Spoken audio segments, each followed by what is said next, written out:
Hi, it's Debbie again from debbiebookbinder.com, and I am so happy to be talking with you again today.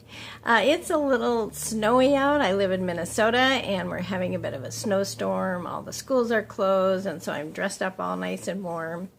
And it's a perfect day for making another video.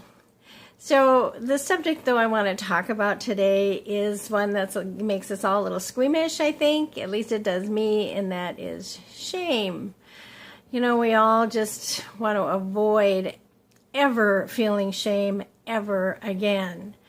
Unfortunately, that's probably not going to happen. But it can become less and less traumatic as we go by, because now we know not to believe those thinking, even though your body is going to feel that most likely, but perhaps it won't be as intense or last as long. There's something, though, I want to read to you. I want to read you a quote, so I'm going to read it because I want to make sure I get it copied exactly. And it's by Brené Brown. I don't know if you have read any of her books, but she is wonderful. She talks a lot about being vulnerable.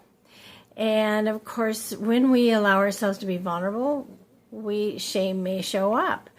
But being vulnerable is a huge gift into the world. So let me just read this, okay? So what she says is, failure can be nourishment. I know, nourishment, really?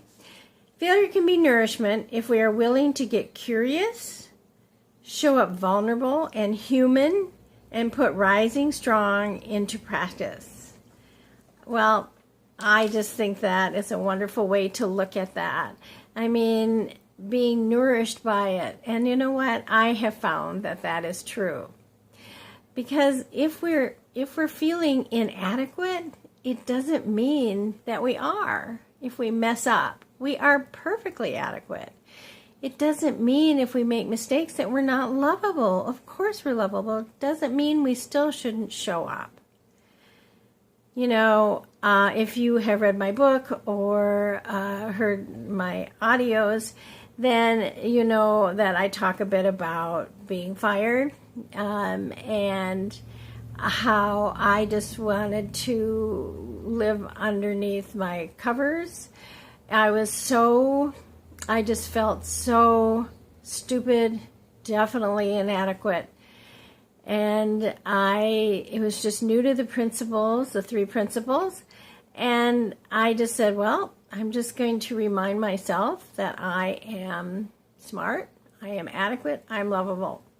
Now, I didn't go into it. I didn't delve into it. I didn't try to figure it out. I didn't, there was anger going on too, and there was lots of stuff going on.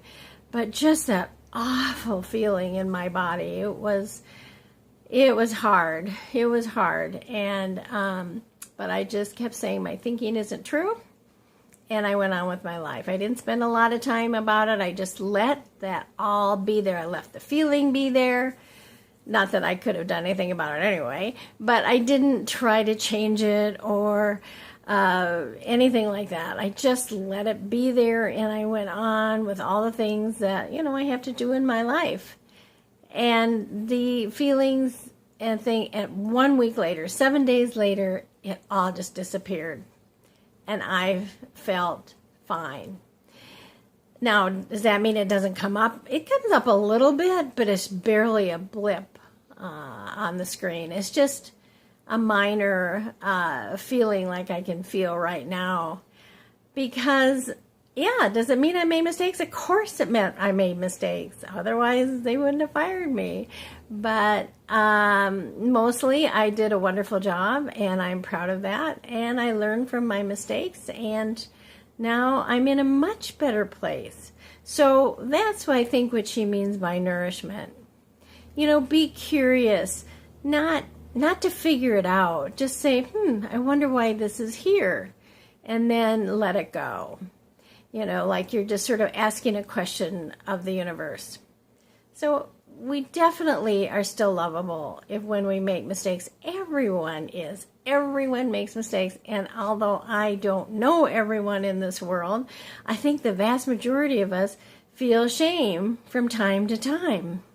So don't think you're alone on this.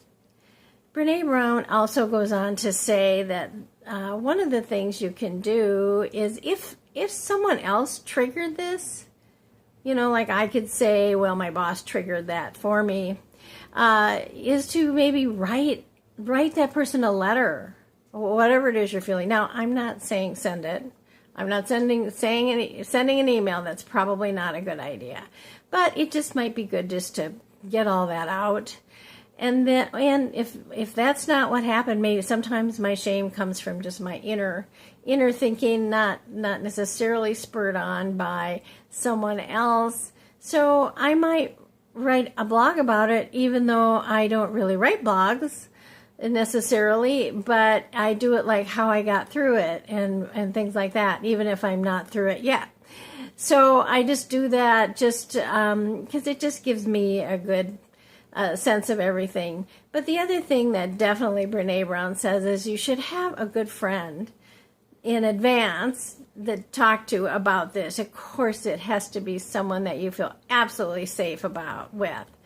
And someone who will empathy and remind you that that is not who you are. You are not, that person, terrible person because you made mistakes. So that's always a really good idea.